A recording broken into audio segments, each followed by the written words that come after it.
I work for or I did work for a U.S. aerospace company on different projects. I had a security clearance for the past 13 years.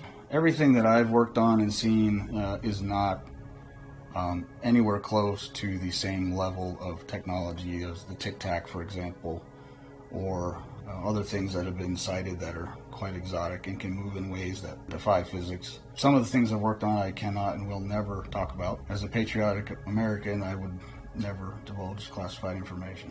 And you have some direct experience of this with your family. Tell me a little bit more about that. I moved to the West Coast in 2012. No family west of the Mississippi. My grandmother was nice enough to let me know that I had a great uncle named Sam Yercourt. He told me that he worked at Area 51 from 1997 until 2014. Stayed working there as EG&G evolved through a merger with Raytheon, I believe, into the company known as JT3, and then retired in 2014 as JT3 transitioned into JT4. He said, when I first got there in 1997, I had a personal conversation with a senior EG&G engineer whose group was tasked with trying to reverse engineer, figure out an object that was brought there by some CIA people in the 1980s, and it was supposedly found just resting in a remote desert location, fully intact. And the senior EG&G engineer described to my great uncle that it was egg-shaped, about the size of a SUV, smooth and seamless, metallic looking, silverish gray in color, no control surfaces, no flaps, no inlet, no exhaust. It showed up on X-ray as a solid object. They tried to penetrate the hull, try to open it. They couldn't. They said that they were able to take some very small samples of the material. I'm not an expert in chemistry, but I guess the isotope ratio or the mixture of elements, they concluded it was not made on Earth. It's my personal belief that technical data information should remain classified, and these objects shouldn't be paraded around for everyone to see. Although I know humanity wants to see this and know this information. The problem is other countries have these objects as well. I conducted a 45-minute phone interview directly with Aero, told them everything that I'm sharing right now.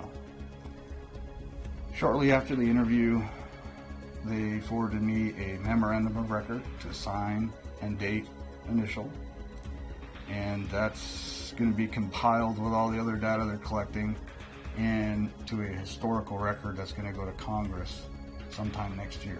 My dealings with Aero, they were very professional. They were very interested in what I had to say. They never said, don't talk about this. They never were threatening. They never were demeaning. What would you say the value is of this information? You know, on the one hand, you are giving a story that's second or third hand. This is retold by your great uncle who's now passed away.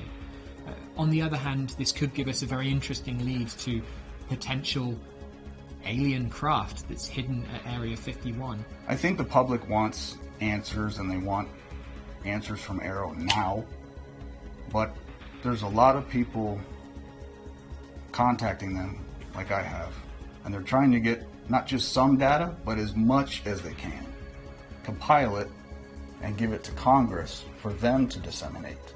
It's not going to be compiled and just given to a news organization. So people, I think, need a little more patience. Skepticism is good and holding people's feet to the fire, but at the same time, you got to let investigations take some time. Disclosure has to be done carefully. It has to be done carefully. We don't want our enemies to know everything that we've got. Do you have a message for any other potential whistleblowers or people with information about potential crash retrievals or UFOs? What should they do? Never want to play your full hand. But I do believe wholeheartedly that humanity deserves to know the truth if we have recovered these non-human objects or crafts, which 100% I believe we have.